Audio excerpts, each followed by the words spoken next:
Os homes tamén teñen cabida nestas conversas. Hoxe, o noso contertulio é un xornalista de longa trayectoria. Xefe de informativos de Onda Cero e presidente do Colexio Galego de Xornalistas. É Francisco González Sarria, máis coñecido como Paco Sarria. Como xornalista veterán, foi coprotagonista dese cambio nos roles de xénero. Hai 30 anos, a profesión de xornalista era cousa de homes. A presencia de mulleres era anecdótica. As cousas mudaron e xa consideramos normal a presencia de profesionais femininas nos medios de comunicación.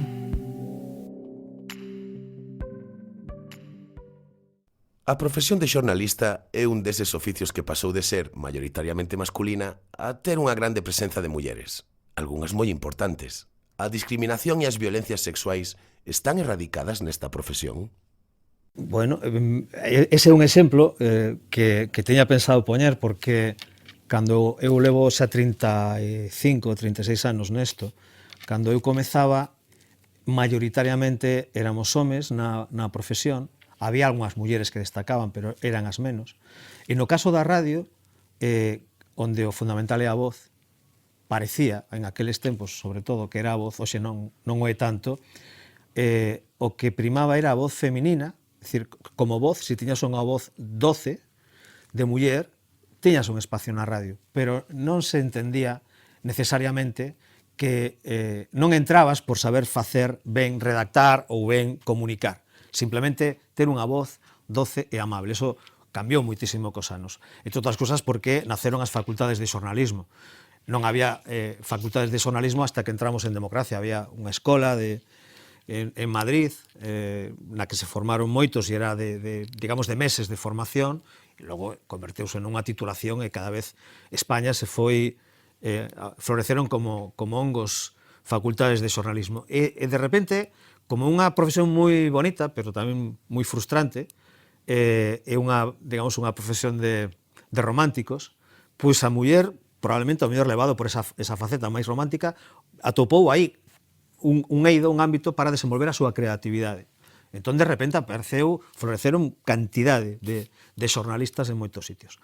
En Ourense, en concreto, si podo contar, ademais, algo do que me sinto especialmente orgulloso, porque tocoume montar unha emisora de radio, sin criterios de quen é mellor, quen é peor, senón hai tantos cartos, podo pagar isto e teño que facer isto. Entón, tuve que acudir, en aquel momento, a xente que estaba formándose na universidade. Puderon ser todos homes como todos mulleres, non ten máis historia que esa. Pero, de esa xente, por exemplo, a min tocoume ser xefe en aquela época, hoxe, unha desas persoas é Marta Rodríguez é a miña xefa de informativos. Eu tive a honra de formala a ela e hoxe é ela a miña xefa. No meu camiño teño atopado cantidade de mulleres que fan... Bueno, hoxe na miña empresa probablemente hai maioritariamente mulleres no conxunto en Galicia, todas elas teñen incluso responsabilidades por riba das miñas, non? O cual, dices, bueno, pois de repente na miña casa, na miña empresa, eso está bastante superado, non? Ninguén pon ningunha pega. Si vamos a Vigo, Raquel Sánchez fai o magazine, si vamos a Pontevedra, Susana Pedreira, igual que Raquel, fan programas nacionais aparte de galegos, Pilar Ozores na Coruña e Lara Vivero fan programas para Galicia, en Lugo son dúas compañeiras, Lourdes Agüide e Mónica Santos, en Ourense estamos dous homes. Coincidiu que Marta se nos foi e quedamos dous homes. Pero é así. Que accións deben asumir os medios de difusión para contribuir á igualdade de homes e mulleres? Ao final, a información privada é un produto de mercado. Como tal, está suxeto ao interés do comprador. A maior demanda, pois máis ingresos. A maior venta, máis ingresos. Isto tradúcese en que en moitos casos, moitas das cousas que vemos, sobre todo nas televisións, están suxetas a ese estereotipo. Vender sexo, vender morbo, son cousas que están á orde do día e que están aí porque hai alguén que as compra. Vale, vemos menos de eso nos medios de comunicación públicos. É máis difícil ver, afortunadamente, os medios de comunicación públicos, lembremos que os pagamos todos. Radio Nacional, Televisión Española, Radio Galega, TVG, si miramos as autonomías, cada un ten o seu medio de comunicación público, aí vemos menos estereotipos. En todo caso, o compromiso debería sair da exixencia de aquel que ve, de aquel que lee, no caso de escoitar iríamos por outro camiño, non? Pero aquel que ve ou aquel que lee é o que debe exixir o medio de comunicación, o cumprimento de unha serie de normas que non potencien ese sexismo. O sea, que non por ser guapa ocupes un espacio informativo de pantalla, senón que ocupes ese espacio porque sabes contar ben as cousas, sabes explicarlle a quen está vendo ou aquel que demanda a túa información, sabes explicarlle as cousas e o faz con un criterio profesional. Que pasa? Que quenes vemos a televisión, ou unha parte importante de quen ve a televisión, se fixa, e o vemos nos ratios de audiencias, en aqueles espacios, en aqueles lugares onde se produce o que decía antes, o morbo, hai competencia sexual, onde hai se ensalza o estereotipo femenino, un modelo determinado de muller, vemos que cada vez hai máis venta, digamos, non solamente sobre todo de imaxe, ¿no? de estética, de todo tipo de cousas asociadas á presencia feminina nos medios de comunicación. Falo fundamentalmente da televisión. Claro, na prensa casi ninguén se para a mirar quen firma. Rara vez vemos a imaxe da xornalista que escribe. Bueno, hoxe nas redes sociais sí que cada vez vemos máis eso en Twitter, non? Pero sí parece que é evidente que un rostro guapo de muller arrastra máis seguidores a hora de seguir unha información con independencia do que conta. E deberíamos saber marxinar unha cousa da outra. Por eso digo que parte importante da responsabilidade recae en aquel que compra a información, aquel que debe entender que a imaxe é importante, pero a imaxe do que contas, non a imaxe de quen conta as cousas. Que se collemos, mira, hai moitos exemplos. Durante un tempo, os xornais españoles tiñan grandes ingresos por a publicidade relacionada con prostitución. Tuvo que haber, non digo un consenso, pero sí unha demanda social importante, é dicir, isto hai que retiralo para que desapareceran e non de todos os medios de comunicación. E a explicación que daban sempre os propietarios era a calquera comité de empresa ou a calquera traballador que se mobilizara e dixera son tempos xa para cambiar estas cousas, e dicía, mira, isto ingresa X millones, si dejamos de ingresar estos millones e non entran por outra vía, aquí se vai ir xente a la calle. Entón, eu tamén entendo os propietarios dos medios de comunicación. Existen medios de comunicación porque hai que contar as cousas. Alguén ten que contalas, logo están as diferentes ideoloxías e xeitos de pensar. Pero, claro, son pasos, pequenos pasos que se van dando, pero ten que haber tamén, claro, si caeu, por poñer un exemplo, se ora caeu en picado a venta de periódico papel, e determinadas fontes de ingresos desaparecen, por exemplo, na miña profesión, pois hai xente que mira cara a quenes temos responsabilidades de velar pola profesión, de como está, decir, bueno, e ora que? E ora que pasa? Evidentemente, a min como cidadán, hai cousas que non me gustan, pero tampouco quero ver compañeiros meus na rúa por falta de ingresos. Sucede tamén moitas veces que os propios medios de comunicación en algún momento fixeron inversións que foron máis aló do que debían en un momento determinado, pues, levados por unha situación de bonanza. Claro, todos vivimos fora da comunicación a burbulla do ladrillo, non? Aquí en España todo o mundo compraba pisos a punta pala e logo resulta que non se podían pagar. vale, pues tamén os medios de comunicación poden ser responsables en certa medida de, ás veces, levados por a competencia do mercado, pois comprar imprentas máis caras ou cámaras de televisión máis con mellor resultado de imaxe ou resolución de imaxe, ou fichar por cantidades desorbitadas a presentadores como se foran futbolistas. Vale, ben, logo, se logo non cuadran os números, se eso non está cuadrado con ingresos, malo, non?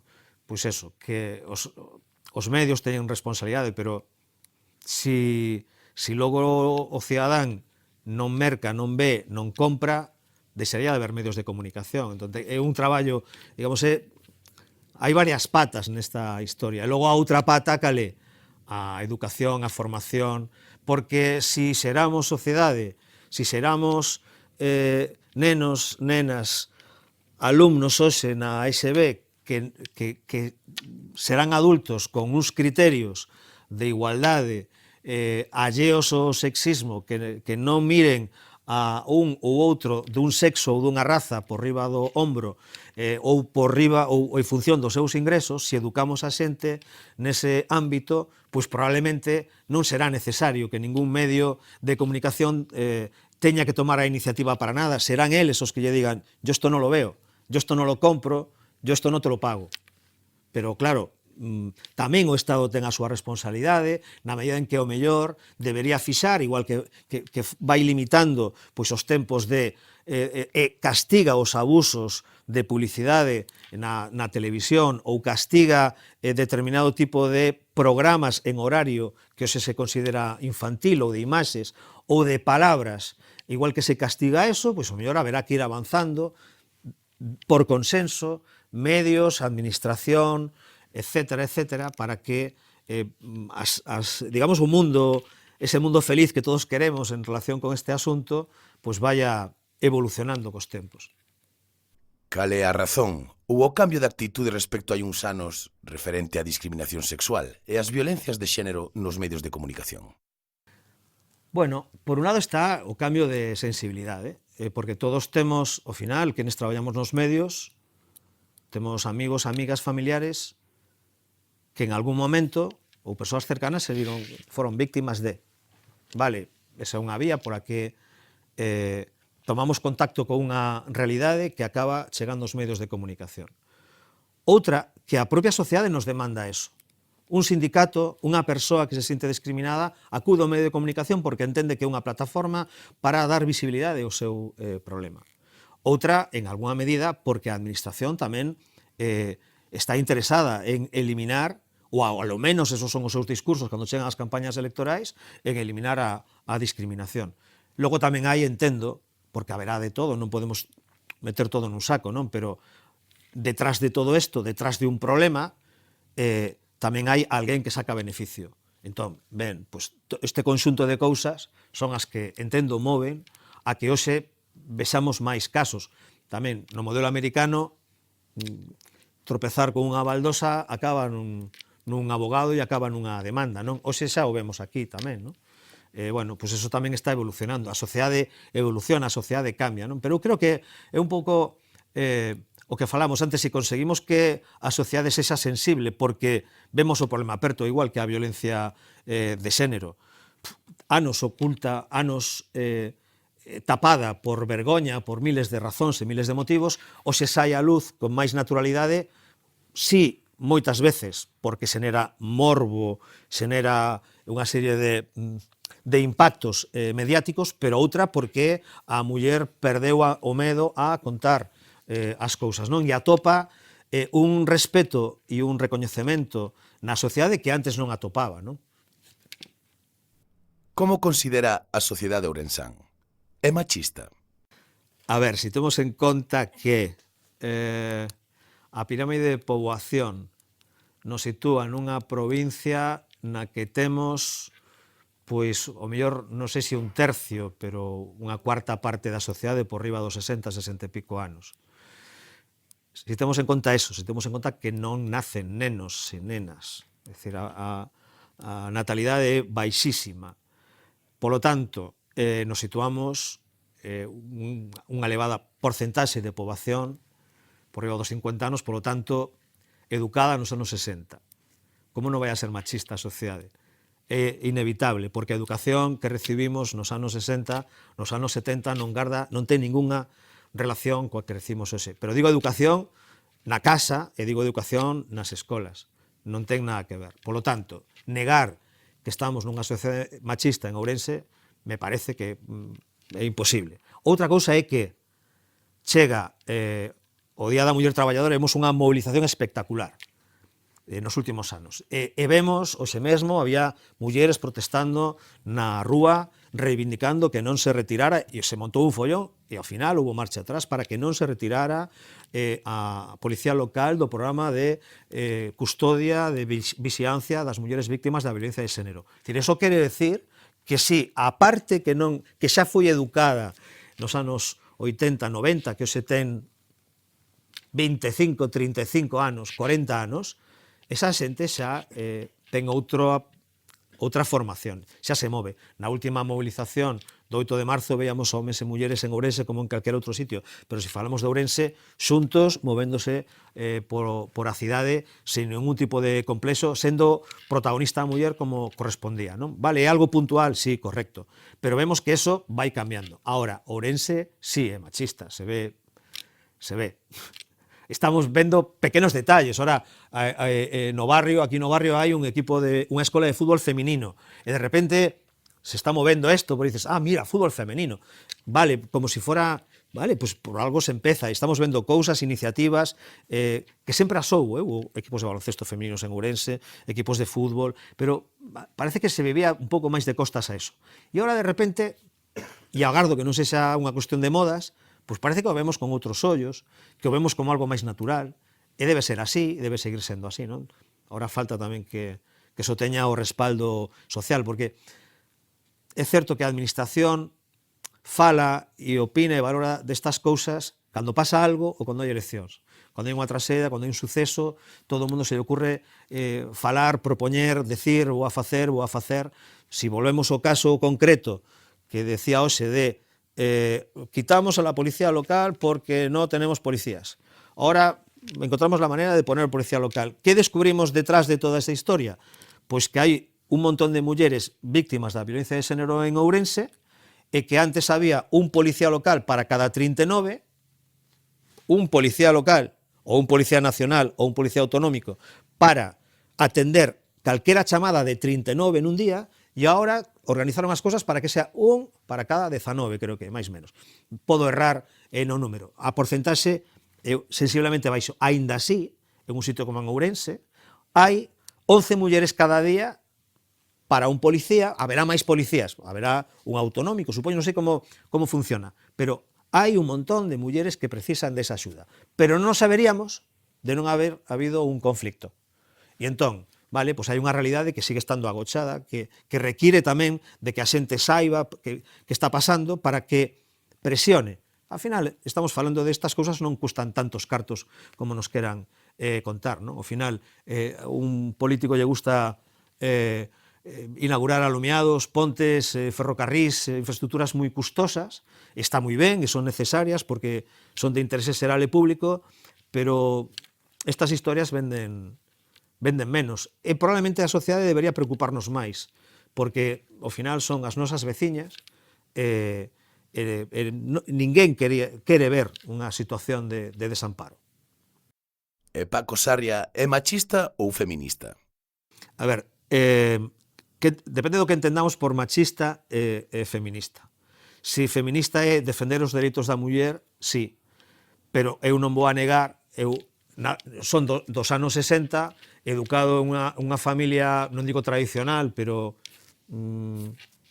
normal, educada no franquismo. Na miña casa eu non recibín unha educación, a recibín moi boa en moitos sentidos, pero no sentido feminista non. Son un de tantos veciños de Ourense o que nin miña nai nin miña avoa, que foron quenes me atendían máis directamente, me obligaban nin a fregar cacharros, nin a facer a cama, nin nada de nada. Entón, nese sentido, como en tantos outros, seguramente son machista, claro que sí. Negalo sería absurdo. Que sucede?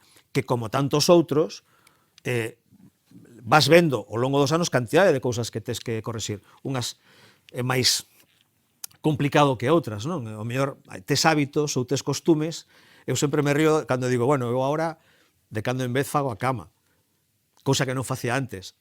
De cando en vez frego os cacharros, de cando en vez saco os cans a pasear, e de cando en vez pues, fago a compra, e o fago máis que dende logo facía hai 20 anos. Pero bueno, ao final tamén tes que autoeducarte cos tempos, non? Tamén depende de con quen vivas e da sociedade na que te movas, non?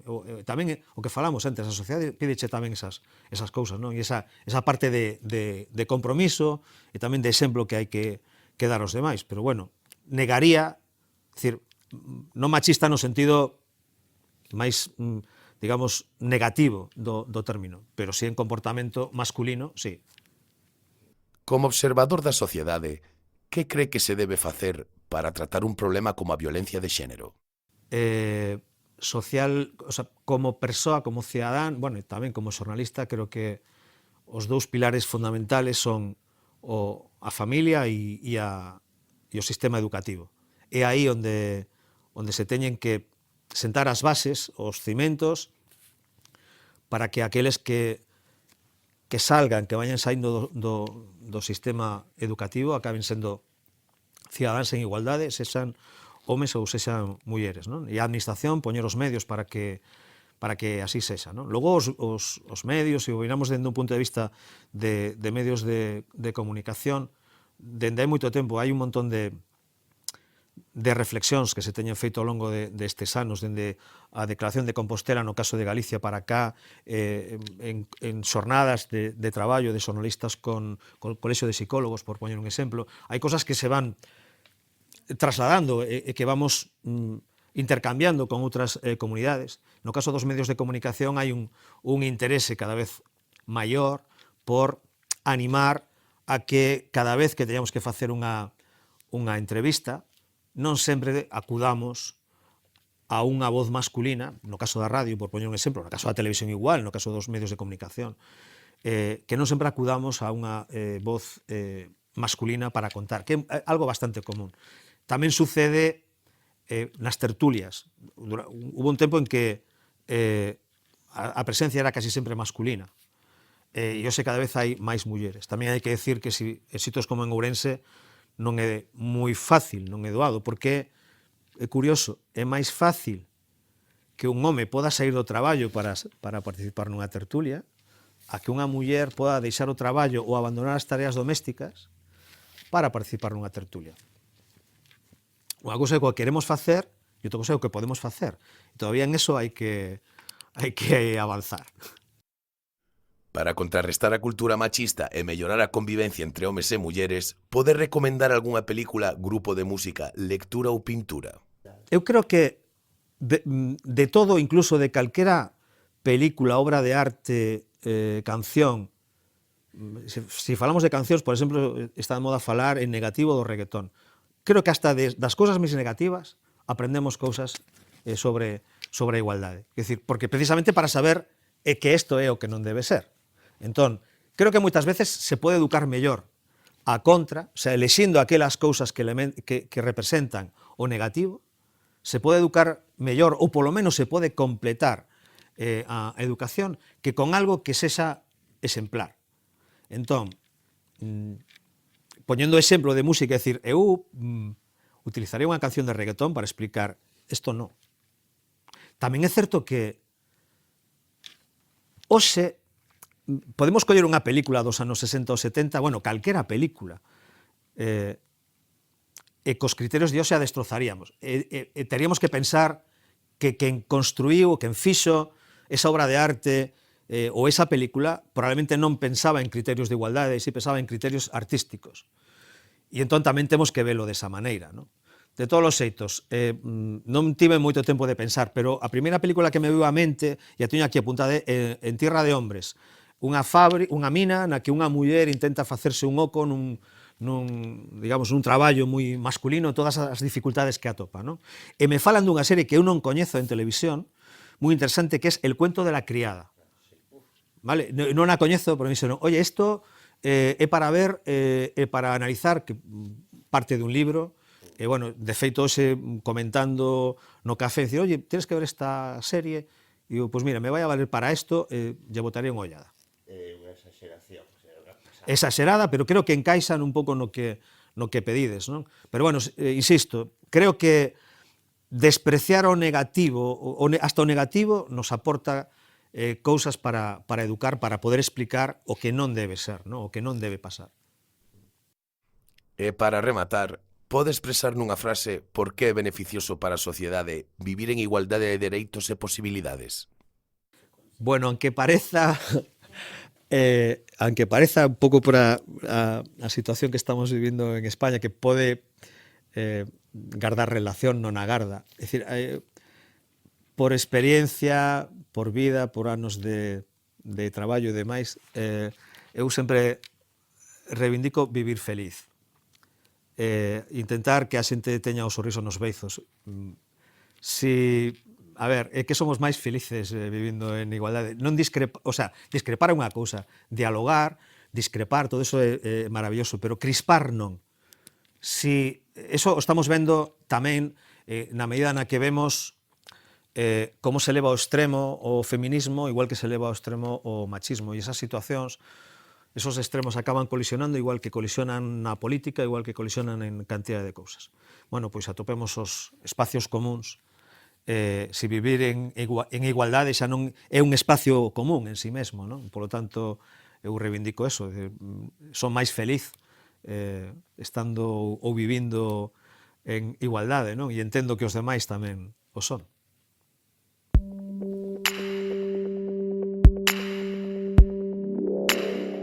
Grazas por participar nesta idea de Escola Libre de Violencias Machistas, Educando en Valores, Educando en Igualdade, que é un proxecto de FAPA Ourense As Burgas e subvencionado pola Secretaría Xeral de Igualdade da Xunta de Galicia.